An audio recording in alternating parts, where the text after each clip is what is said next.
हे जे सध्या कार्यक्रम जो चाललेला आहे मोठ्या प्रमाणात, एक रस्ता धड नाही।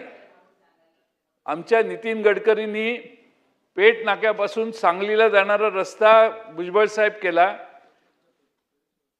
कपात चहा घेतला आणि इस्लामपूर पर्यंत सांगलीपर्यंत गेला तर कपातला चहा बाहेर पडत नाही, एवढा स्मूथ रस्ता त्यांनी केलेला आहे।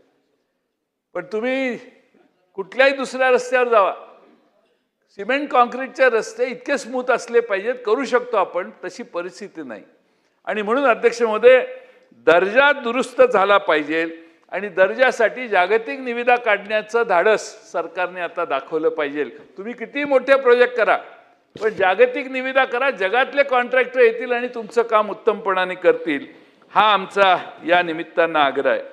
खरं म्हणजे आपण अनेक प्रश्न मांडू शकतो, पण अध्यक्ष महोदय, या सगळ्या रेल्वे विमान सेवा याच्यावर प्रचंड परिणाम झाला। मुंबई गोवा महामार्गाची अवस्था आता दयनीय आहे। आता नवीन आपण हे दिलंय, मुंबई गोवा मार्ग आता आपण पूर्ण करणार आहे असं आजच पेपरला आले।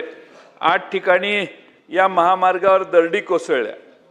सुकळी खिंडीत झालेल्या पूर पाणलोटामुळे 36 तासापेक्षा जास्त काळ वाहतूक पूर्णपणे ठप्प झाली। 30 जून ते 6 जुलै 7 दिवसात 15 निष्पाप नागरिकांचा जीव गेला, ज्यासाठी आम्ही ही अल्पकालीन सूचना मांडलेली आहे। अध्यक्ष महोदय, रायगड जिल्ह्यामध्ये 11 जणांचा मृत्यू झाला। पाताळगंगा पुराच्या पाण्यात हजारो सिलेंडर वाहून आले। नालासोपारामध्ये 13 वर्षीय मुलाचा पुराच्या पाण्यात मृत्यू झाला। मोशीमध्ये काल कचऱ्याच्या ढिगाऱ्याच्या डोंगर कोसळून इमारत पडली आणि 18 जण त्यात दबले, 6 वाचले, 12 अजून अडकले। संगमेश्वर पुरात वाहून गेल्यामुळे एकाचा मृत्यू झाला। खेड तालुक्यात दहिवली येथील शिलारवाडी येथे भूस्खलन झालेल्या दुर्घटनेत 2 जण मरण पावले।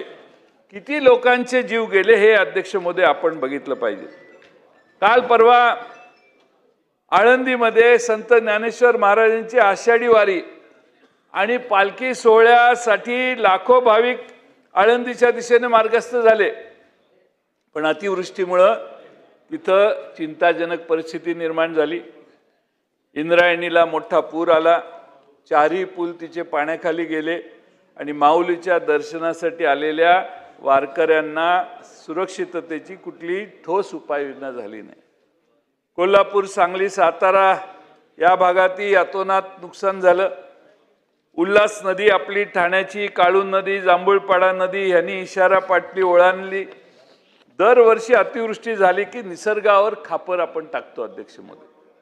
आता परिस्थिती बदललेली आहे। आम्ही मगाशी सुरुवातीला म्हटलं त्याप्रमाणे CRI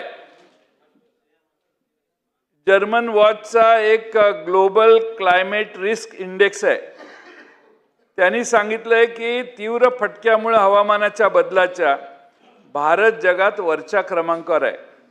मानवनिर्मित चुकांमुळे हायड्रोलॉजिकल डिझास्टर म्हणजे पूर, ढगफुटीचं प्रमाण प्रचंड वेगाने वाढलेले आहे। दुसरा एक आहे inter governmental panel on climate change, यांनी मुंबईसाठी इशारा दिलाय। महानगरामध्ये मुंबईला हवामान बदलाचा सर्वाधिक फटका भारतातल्या महानगरांमध्ये मुंबईला बसणार आहे आणि जागतिक तापमान वाढ अशीच जर सुरू झाली तर 2100 पर्यंत म्हणजे 2100 सालापर्यंत मुंबईत एका दिवसात पडणाऱ्या कमाल पावसाचे प्रमाण 53% वाढू शकते। जर समुद्राची पातळी फक्त 15 सेंटीमीटरने वाढली तरी दरवर्षी 100 वर्षातून एकदा येणारा महापूर येण्याची शक्यता 20% वाढेल असं ते म्हणतात। दुसरं अध्यक्ष महोदय, C40 सिटीज आणि मुंबई क्लायमेट ॲक्शन प्लॅनचा अहवाल एक आहे।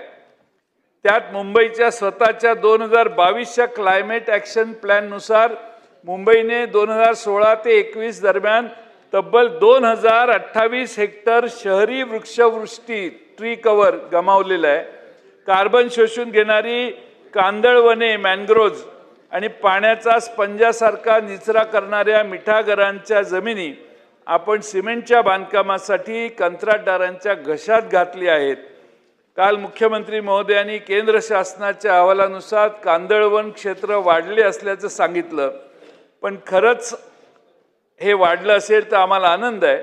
पण जर हवाई पाहणी केली तर तुमच्या लक्षात येईल की नकाशावर गुगल मॅप 2 वर्षापूर्वीचा आणि आत्ताचा जरी बघितला ना साहेब, तरी अध्यक्ष महोदय आपल्याला कांदळवन कुठं कुठं आत गेली आहेत. लोकांनी